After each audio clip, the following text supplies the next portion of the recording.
Lucas 24, do versículo 13 até o versículo de número 35. Lucas, capítulo 24, verso de número 13 até o verso 35.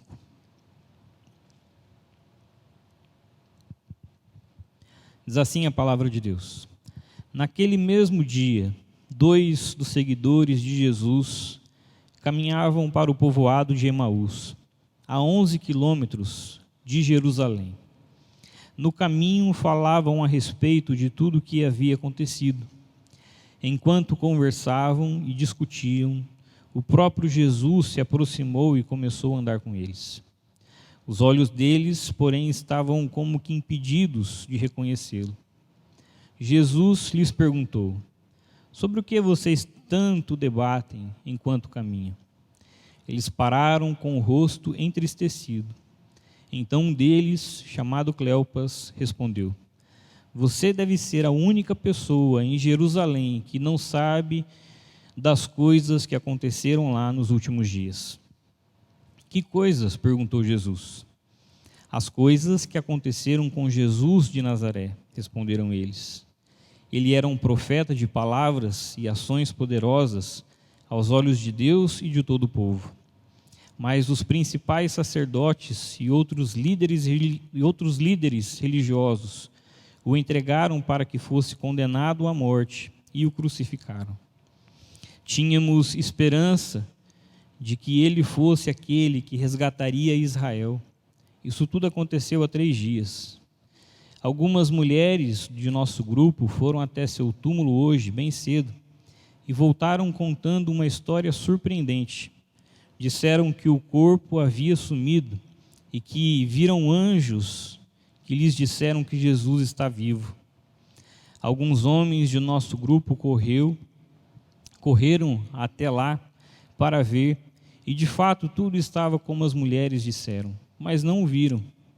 Então Jesus lhes disse: como vocês são tolos, como custam a entender o que os profetas registraram nas Escrituras.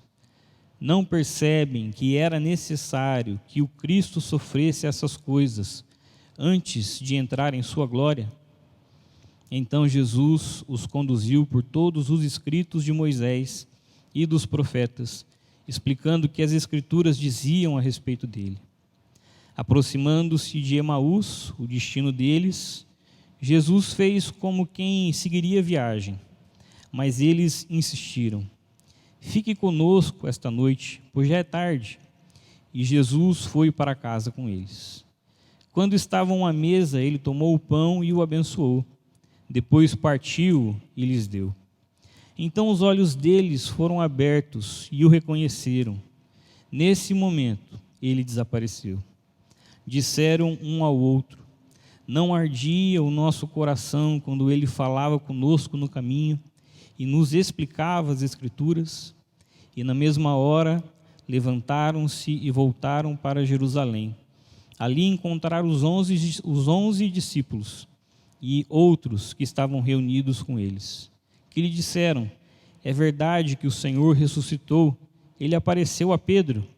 Então os 2 contaram como Jesus tinha aparecido enquanto andavam pelo caminho e como o haviam reconhecido quando ele partiu o pão.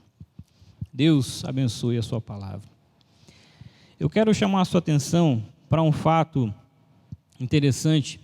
No ano de 1985, um cantor e compositor, talvez desconhecido por nós, chamado Kiko Zambianchi, ele lançou a música Primeiros Erros.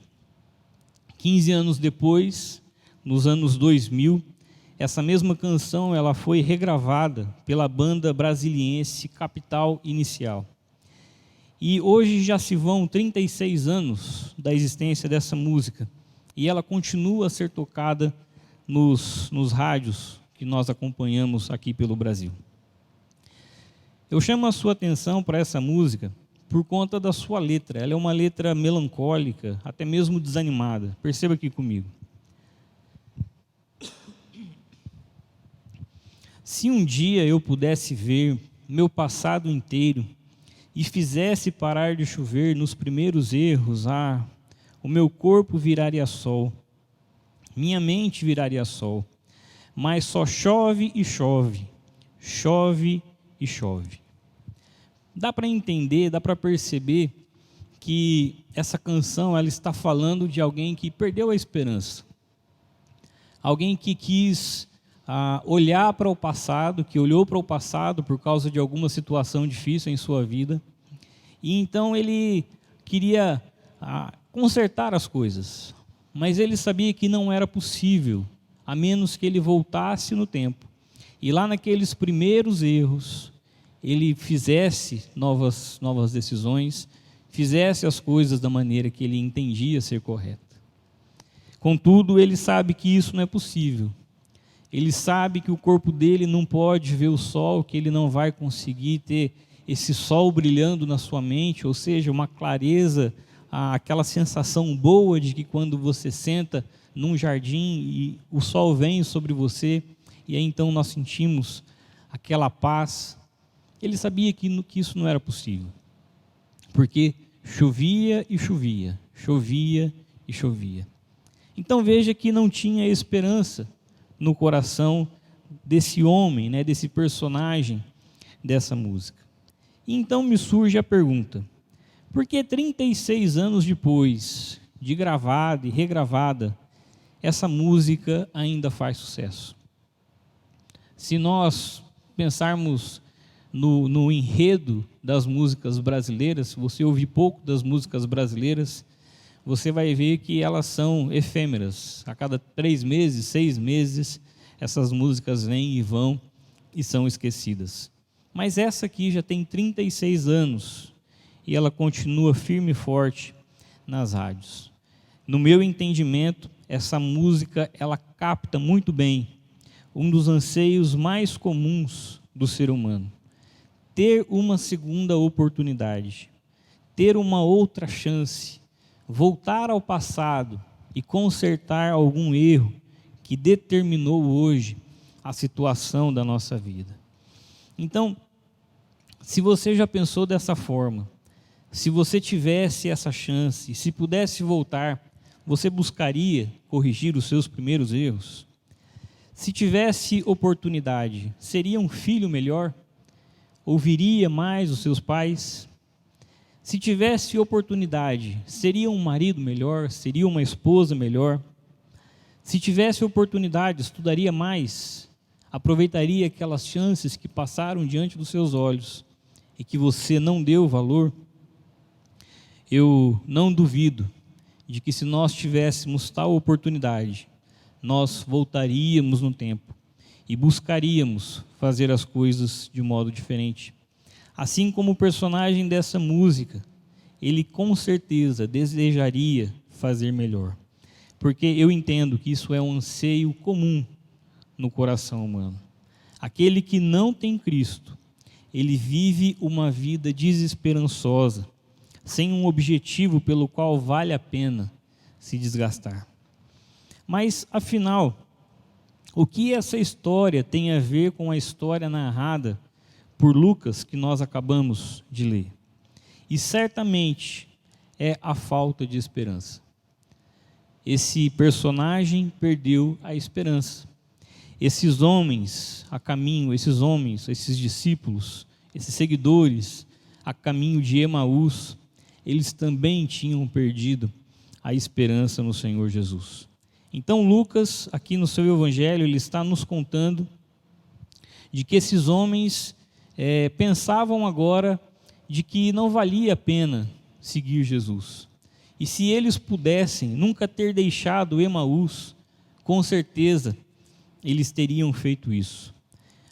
Para Cleopas e o seu companheiro de viagem, a morte de Jesus, aquilo que eles pensavam ou criam de que Jesus seria o libertador de Israel, ver o Senhor crucificado, foi demais para eles. Eles não criam mais naquele que havia sido um grande profeta de palavras e obras. Meus irmãos, mas graças a Deus, porque Deus é misericordioso. Pois se não fosse o próprio Senhor intervir na história desses homens, se não fosse o próprio Deus intervir na minha história e na sua história, o fato é que nós passaríamos pela nossa vida e não viveríamos com paz, não sentiríamos alegria, não sentiríamos esperança no Senhor Jesus. Então, para nós analisarmos esse texto, primeiro nós vamos acompanhar esses dois discípulos no seu caminho pela desesperança. E depois, graças a Deus, nós sabemos que o Senhor Jesus mesmo, Ele intervém na vida desses homens, e então restaura o ânimo deles, de tal ponto que eles voltam para os discípulos, eles voltam para Jerusalém, a fim de continuar aquilo que eles tinham começado, continuar a andar com Jesus, continuar a pregar e a espalhar a palavra de Deus. Então, nesse primeiro momento, nós vamos ver por que esses homens ficaram tão desiludidos, por que esses homens ficaram tão desesperançosos. O primeiro motivo que eu enxergo aqui está no versículo de 22 a 24, é que esses homens agora, eles eram incrédulos, eles eram descrentes. Olha só o que o texto nos diz. Algumas mulheres de nosso grupo foram até o seu túmulo, hoje bem cedo, no domingo de manhã cedo, e voltaram contando uma história surpreendente. Aqui eles podem estar dizendo que essa história ela era absurda, que essas mulheres estavam tendo alucinações. Disseram que o corpo havia sumido e que viram anjos, que lhes disseram que Jesus está vivo. Alguns homens de nosso grupo correram até lá para ver. De fato, estava tudo como as mulheres disseram, mas eles não viram. Então perceba que esses homens, eles estão incrédulos, eles estão descrentes do que aconteceu com o Senhor Jesus. Primeiro, eles não acreditaram no testemunho das mulheres, porque para eles esse testemunho das mulheres era algo inacreditável. Era algo surpreendente, era algo absurdo. E, infelizmente, naqueles dias, naquela cultura, era comum o testemunho de uma mulher não ter o mesmo peso do que o testemunho de um homem. Agora perceba que Lucas, ele vai dizer lá no começo do capítulo 24, quando ele fala dessas mulheres, de que não eram poucas essas mulheres que testemunharam o túmulo vazio de Jesus. Lucas menciona 3, Maria Madalena, Joana, Maria, mãe de Jesus, e ainda haviam outras mulheres.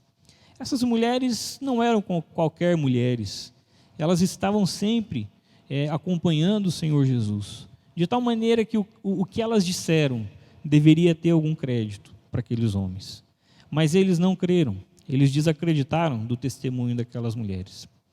Também eles desacreditaram do testemunho dos homens. Homens foram até o túmulo. Nós sabemos que Pedro e João correram até o túmulo. João chegou primeiro, mas quem entra é Pedro. E Pedro vê os panos que cobriam Jesus, como se o corpo dele tivesse saído, então, daqueles panos. O túmulo não foi aberto de fora para dentro. O túmulo foi aberto de dentro para fora. E esses homens não acreditaram no testemunho dos próprios discípulos. Não acreditaram que Jesus, de fato, estava vivo, que Jesus tinha ressuscitado. De fato, eles dizem, de fato, os homens entenderam, eles viram o túmulo vazio, mas eles não viram o Senhor Jesus. E porque eles não viram, eles continuaram incrédulos. Eles também desacreditaram do ministério do Senhor Jesus. A desesperança deles fez com que eles não acreditassem mais no que Jesus havia feito até aquele momento. Cleopas e seu amigo estavam desesperançosos e incrédulos. Ele era um profeta de palavras e ações poderosas aos olhos de Deus e do povo. Ele foi. Eles mesmos confessaram que Jesus de Nazaré, então, era esse homem poderoso por meio de palavras e por meio dos seus atos. A incredulidade não os deixou ver o Senhor Jesus. No verso 16 nós vemos isso. Os olhos deles, porém, estavam como que impedidos de reconhecê-lo. A incredulidade os deixaram confusos e insensatos. Versículo de número 25. Como vocês são tolos, como vocês são insensatos, como custam a entender o que os profetas registraram nas Escrituras, foi a palavra de Jesus para eles. Então, porque Jesus morreu crucificado, aqueles homens se deixaram a levar pela descrença, se deixaram levar pela incredulidade e desistiram de caminhar com Jesus.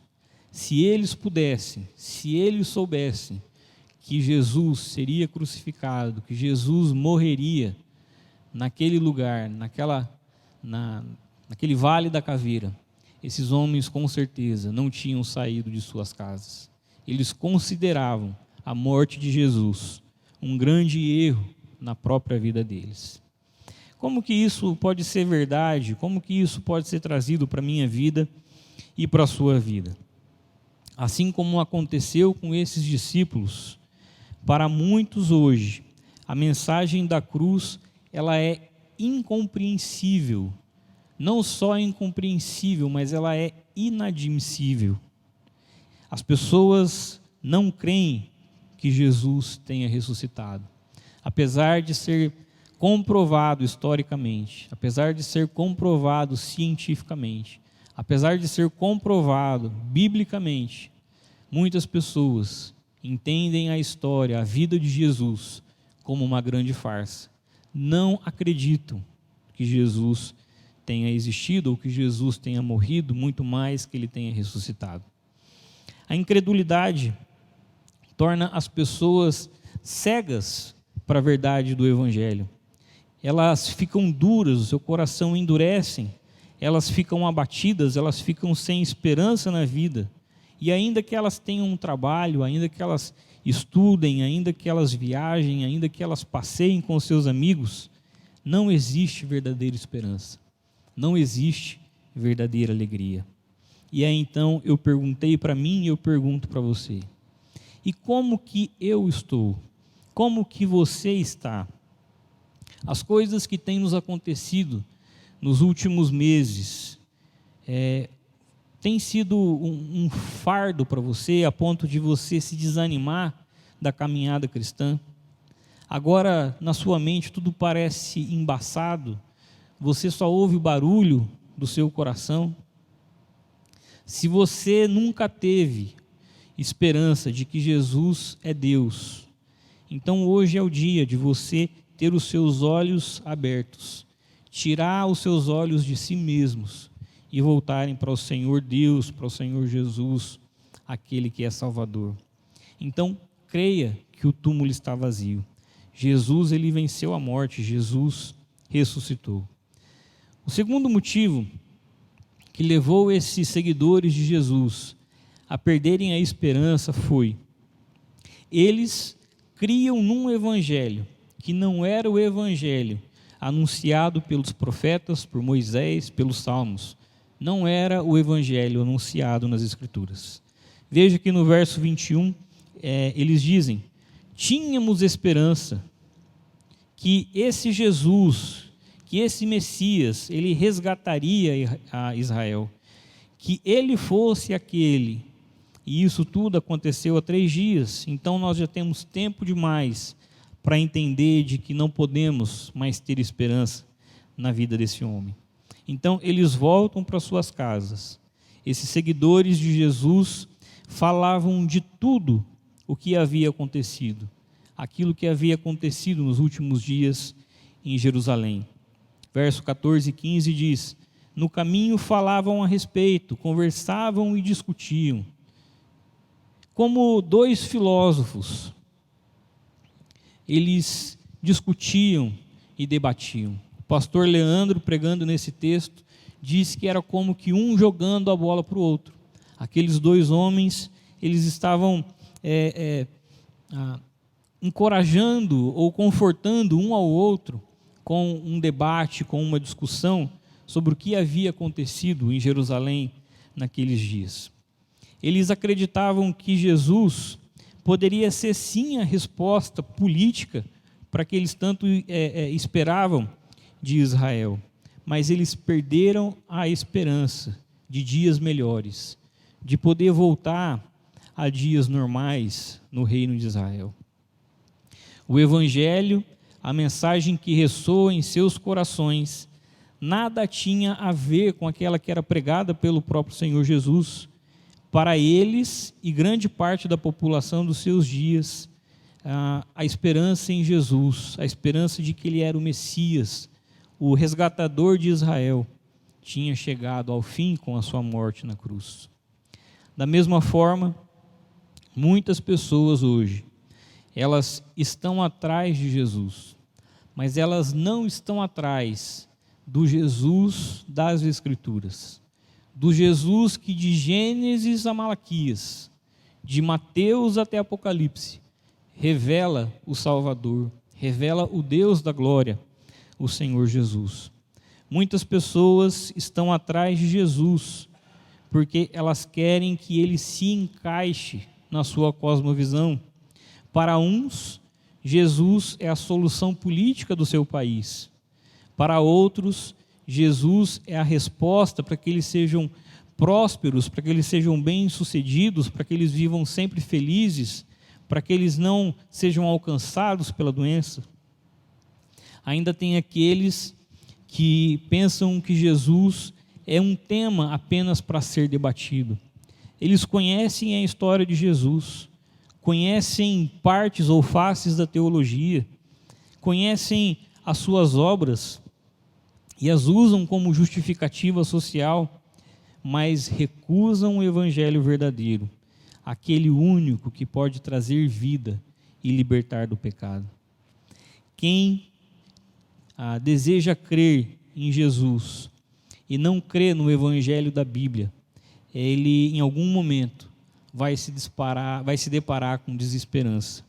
Ele vai ficar decepcionado e vai achar que Jesus não era aquilo que ele queria para a sua vida.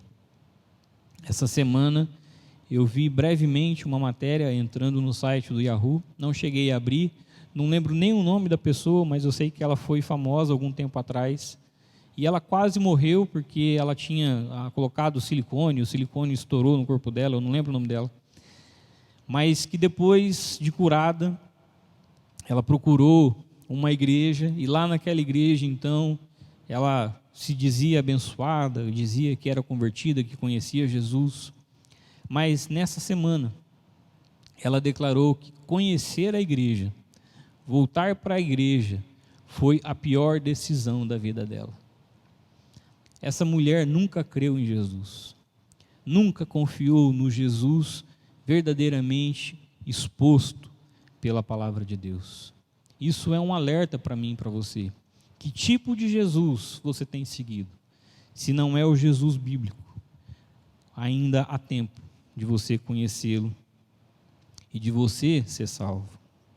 O terceiro motivo que levou esses homens a perder a esperança foi que eles estavam agora na contramão de Jesus, na contramão dos acontecimentos dos últimos dias.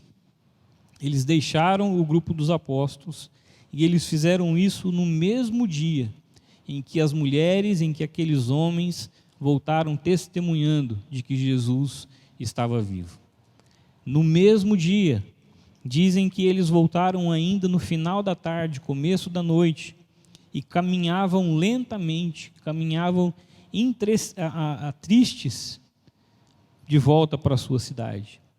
Então eles pararam com o rosto entristecido, quando o Senhor Jesus, ainda não reconhecido por eles, perguntaram, o que vocês tanto discutem? Possivelmente esses homens também estavam com medo dos líderes religiosos e dos romanos, também dos principais sacerdotes e outros líderes, que entregaram o Senhor Jesus para que ele fosse condenado à morte e crucificado.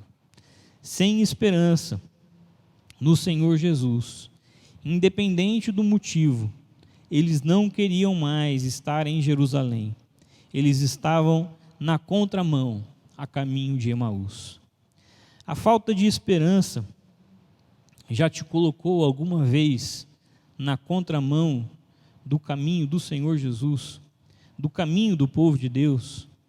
Você prefere andar na contramão do Senhor Jesus, passando o seu dia vendo redes sociais, ouvindo notícias desesperançosas na televisão, ou então fugindo para o entretenimento, gastando o seu tempo, gastando o seu dia com filmes e séries e filmes?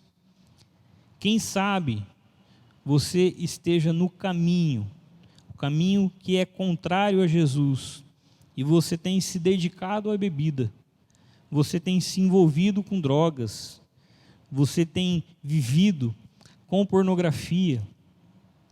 A falta de esperança fez com que aqueles homens abandonassem os discípulos, abandonassem a comunhão com aquela que já era o início da igreja. Perderam a fé no Senhor Jesus. Meus irmãos, não existe lugar em que possamos nos esconder do Senhor Jesus. Ele é Deus. Recorde-se do Salmo 139. E se de fato você é um discípulo de Jesus, o Espírito Santo não te deixará em paz, não te deixará ter paz, até que você se arrependa, até que você confesse os seus pecados, para que o Senhor Jesus te limpe, para que o Senhor Jesus te traga a justificação de Deus, e que você então possa continuar a sua caminhada cristã. Deus não desiste daqueles que são os seus filhos. E Ele então dá meios para que nós possamos voltar, e voltar, e voltar, até que Jesus Cristo venha, nos resgate e nos dê um corpo glorificado, assim como o dele. Até aqui então, nós vimos pelo menos 3 motivos que levaram esses discípulos ao caminho da desesperança. Esse caminho que os deixaram incrédulos, também os deixaram com um entendimento incorreto a respeito de quem Jesus era. Eles preferiram fugir para casa do que confrontar a realidade da ressurreição. E, meus irmãos, se nós parássemos aqui, nós não veríamos o Jesus Cristo vivo, o único que tem poder para te dar esperança, aquele que pode fazer você viver com fé nesse mundo, enquanto você aguarda o céu. Então eu quero que você me acompanhe ainda a vermos como Jesus conduziu esses homens de volta para o caminho da esperança. Em primeiro lugar, note que o Senhor Jesus, Ele se aproximou e Ele andou com eles, verso de número 15. Enquanto conversavam e discutiam, o próprio Jesus se aproximou e começou a andar com eles. No caminho da verdadeira esperança está o próprio Senhor Jesus e nenhum outro. Aqueles homens foram cercados pela presença do Senhor Jesus. Algo que me incomoda é que esses homens permitiram que aquele homem a quem eles não reconheciam passasse a viajar com eles. Eu acho isso difícil de entender. Nos nossos dias, nós não andaríamos, você e sua esposa, você e um amigo seu, e um terceiro se aproximasse e do nada começasse a conversar com vocês. O fato é que o próprio Jesus começou a andar com eles. Jesus se aproximou deles. Em segundo lugar, perceba que Jesus se interessou por aqueles 2 homens, ou discípulos. Jesus lhes perguntou: sobre o que vocês tanto debatem enquanto caminham? Então veja que o Senhor Jesus, Ele se aproxima, Ele começa a andar com esses homens e Ele mostra interesse pela vida deles. Sendo Deus, Jesus os ouviu pacientemente. Eu confesso para você que eu tenho dificuldade em ouvir uma história por 2 vezes. Quando me contam uma vez e depois vêm me contar novamente, eu tenho pouca paciência para ouvir essa história por 2 vezes. Mas eu aprendo aqui com o Senhor Jesus que eu devo ser mais longânimo, eu devo ter mais paciência com as pessoas, porque o Senhor Jesus, sendo Deus, Ele mesmo tendo morrido na cruz por aqueles homens, Ele mesmo ressuscitou por aqueles homens, agora Ele caminha com eles e Ele os ouve com paciência. Eles ouviram da sua tristeza, ouviram a respeito dos seus possíveis medos, ouviu a incredulidade daqueles homens. Em quarto lugar, Jesus mostrou a verdade que conduz à esperança. O próprio Senhor Jesus os conduziu pelas Escrituras e lhes explicou as Escrituras. Então perceba que não é qualquer evangelho, não é qualquer caminho que nos leva a Deus. Semana passada, domingo à noite, o pastor Leandro pregou e enfatizou que Jesus é o caminho, é a verdade e a vida. Esses homens, até aqui, eles entendiam que Jesus era um profeta, de que Jesus, ele era um profeta que tinha uma palavra poderosa, uma palavra que convenceu por algum tempo uma multidão, que ele era de obras, que ele curava as pessoas, que ele multiplicou pães, mas eles não entenderam até aqui que Jesus é o caminho, a verdade e a vida. Um caminho e o caminho são coisas completamente diferentes. Você pode andar por vários caminhos e chamá-lo de um caminho, mas quando você pega o caminho, você sabe que aquela é a estrada para o seu destino final. Jesus, ele é o caminho, e então ele mesmo passou a explicar àqueles homens, passando por Moisés, passando pelos profetas, de que o Cristo, era necessário que o Cristo sofresse, morresse e ressuscitasse, antes de entrar na sua glória. Então, Jesus pacientemente anda com esses homens, ele explica a verdade das Escrituras, e Jesus fica com eles, até com que a esperança deles fosse renovada. Perceba que Jesus, ele diz, Lucas diz que Jesus fez como quem ia, esperando o convite daqueles homens. E então eles pedem para Jesus, por favor, fique conosco essa noite, já é tarde.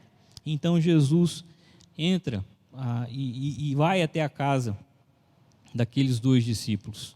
E aí então ali, Jesus ele então se dispõe a passar a noite com eles. Jesus ele se dispõe a comer com eles. E principalmente, o Senhor Jesus se dispõe a abrir os olhos deles. Quando o Senhor Jesus partiu o pão e o abençoou, foi como se aquilo que os cegava, aquele véu que tampava Jesus diante deles, fosse retirado. E imediatamente eles viram. Possivelmente esses dois discípulos participaram da multiplicação dos milagres, de pães e de peixes. Possivelmente eles ouviram dos 11 discípulos, como Jesus tinha os reunido ali na semana da Páscoa, ali para passar a Páscoa. E que Jesus partiu o pão e o abençoou, dizendo que aquele era o seu corpo. Meus irmãos, quando nós temos essa convicção, quando nós sabemos dessas verdades, nós passamos a enxergar realmente quem é Jesus. Passamos realmente a ver que Ele é o Filho de Deus, que Ele é a presença do próprio Deus e que Ele se revela a nós com misericórdia e com graça. Então, o resultado, o efeito do que o Senhor Jesus fez com aqueles homens, lhes renovou a esperança. E qual foi o efeito que ter esperança, ter a verdadeira esperança, causou no coração daqueles homens? O texto diz que o coração deles passaram a arder com a verdade das Escrituras. Eles disseram um ao outro, não nos ardia o coração enquanto ele expunha as Escrituras para nós. Meus irmãos, nós temos que ter essa mesma alegria, essa mesma satisfação com a palavra de Deus. A palavra de Deus, ela precisa arder no nosso coração, ela precisa queimar o nosso coração, para que nós não vivamos tristonhos, desesperados da vida. A palavra de Deus, ela é consolo, ela é conforto, ela é o meio pelo qual nós podemos, de fato, ver e ouvir a voz de Deus. O único meio de você e eu termos contato com Deus é quando nós nos debruçamos sobre a sua palavra, E a sua palavra então queima o nosso coração, ela arde no nosso coração. Agora esses homens, eles fazem o caminho de volta. Eles deixam a contramão para longe de Jesus. E agora eles voltam para Jerusalém. Isso tem grandes implicações, porque se antes eles estavam com medo da morte, agora eles já não têm mais. Se eles antes não criam que Jesus era o Senhor, era o Salvador, era o Cristo vivo, agora eles criam. Isso faz com que eles voltem e procurem novamente os discípulos, procurem novamente os apóstolos. E então eles correm para lá. Naquela mesma noite eles fizeram um caminho de volta, só que agora eles não estavam andando a passos lentos, agora eles estavam apressados. Eles queriam contar para aqueles discípulos o que tinha acontecido com eles. Agora eles queriam espalhar a notícia da ressurreição, voltaram à comunhão dos apóstolos. Que aplicações nós podemos tirar disso? A esperança verdadeira é aquela que somente o Senhor Jesus nos dá. Não existe esperança fora de Cristo. Se o próprio Jesus não se intrometer no seu caminho, se ele não passar a andar com você, não existe condições de que você tenha os olhos abertos e pela fé o receba como o único Deus e Salvador. Também nós precisamos entender de que o Senhor Jesus ele é paciente e ele está disposto a caminhar conosco. Ele está disposto a andar comigo e com você. Ele não quer somente nos dar a salvação, mas ele quer que nós o conheçamos, ele quer que nós tenhamos relacionamento com ele, que nós saibamos que cada versículo ali da palavra de Deus, de alguma forma, reflete o seu caráter, expõe a sua glória. Então o Senhor Jesus, ele está disposto a andar comigo, a andar com você. Em terceiro lugar, ele é o único em quem existe o verdadeiro poder para convencer de que não há esperança longe dele. Aqueles homens passaram de um momento de total desesperança e caminharam novamente para Jerusalém, cheios de esperança, confiantes de que o Senhor Jesus era de fato Deus. A sua palavra, ela pode fazer com que o nosso coração arda com alegria, arda com fervor, e que nós então venhamos crer para a vida eterna. Ele é o único que te dá coragem para espalhar o seu evangelho. Ele é o único que pode te trazer de volta a comunhão dos apóstolos, a comunhão da igreja, a comunhão com Cristo vivo. Meus irmãos, resgatem a sua esperança em Jesus, que assim que possível nós tenhamos a oportunidade, ore por isso, para que nós venhamos a ter comunhão aqui uns com os outros, que esses bancos vazios estejam repletos da presença de vocês. É tão triste não tê-los aqui, é tão desanimador não tê-los aqui, mas a nossa esperança, ela está no Cristo vivo, e por isso nós continuamos, nós perseveramos, e ainda que nos proíbam, ainda que nos cassem, ainda que sejamos proibidos, nós não deixaremos de anunciar as boas novas do Evangelho. É nisso que nós cremos, é isso que nós desejamos que vocês pensem a respeito da comunhão da igreja. Talvez, nesse momento, você esteja confrontando a si mesmo e chegou à conclusão de que você nunca teve verdadeira esperança. Ou de que você é crente, de que você confia em Jesus, mas nesse momento você está andando na contramão, está andando sem esperança. Então eu suplico para você, volte-se com fé para Jesus. Reconheça que Ele vive e que Ele é poderoso para te restaurar a fé e para colocar você de volta no caminho. Ele é o único que pode te salvar.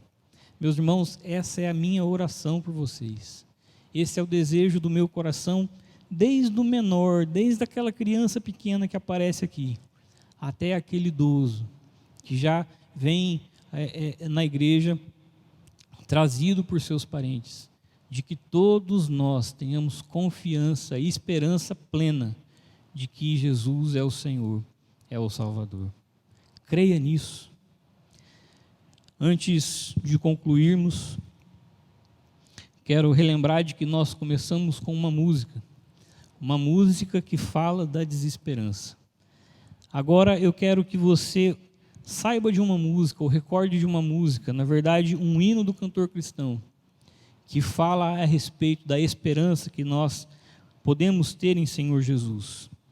Um homem que viveu de 1797 até 1874 na Inglaterra, foi pastor lá, um homem chamado Edward Mote. Ele escreveu no ano de 1834 sobre a firmeza que expressa a realidade da esperança do Senhor Jesus. E se eu me emocionar agora, por favor, tenha paciência. Diz assim esse hino: em nada ponho a minha fé, em nada ponho a minha esperança, senão na graça de Jesus, no sacrifício remidor, no sangue do bom Redentor. A minha fé e o meu amor estão firmados no Senhor, estão firmados no Senhor. Seu juramento é muito leal, ele abriga-me no temporal. Ao vir cercar-me a tentação, é Cristo a minha salvação. Assim que o seu clarim soar, irei com ele me encontrar, e gozarei então da redenção com todos os que no céu estão. A minha fé e o meu amor estão firmados no Senhor, estão firmados no Senhor. Povo de Deus, que essa seja a oração de vocês, que essa seja a canção do seu coração, que você permaneça firme, não perca a esperança naquele que te salvou, aquele que te comprou por alto preço, que derramou o seu sangue para que você e eu pudéssemos ser justificados diante do Pai. Deus te abençoe. Vamos orar nesse momento? Querido Deus, que alegria, Senhor, nós podemos sentir em meio à tribulação, porque nós sabemos que o Senhor anda conosco, nós sabemos que o Senhor está próximo a nós, nós sabemos que o seu reino não é nesse mundo, sabemos que o Senhor está separando, está peneirando o seu povo, e que muito em breve o Senhor virá nos buscar. Muito em breve, Deus, nós compartilharemos do pão com o Senhor. Nós o veremos face a face. Mas até lá, Deus, ajude-nos a termos fé. Ajude-nos a termos esperança, a sermos homens, mulheres, jovens, crianças, idosos, que estão firmes na rocha, firmes no Senhor e no Salvador Jesus. Deus, nos abençoe com graça, que o teu amor, que a esperança em Jesus Cristo, a comunhão que nós temos por meio do Espírito Santo, seja conosco até o dia do Senhor regressar. Em nome de Jesus. Amém.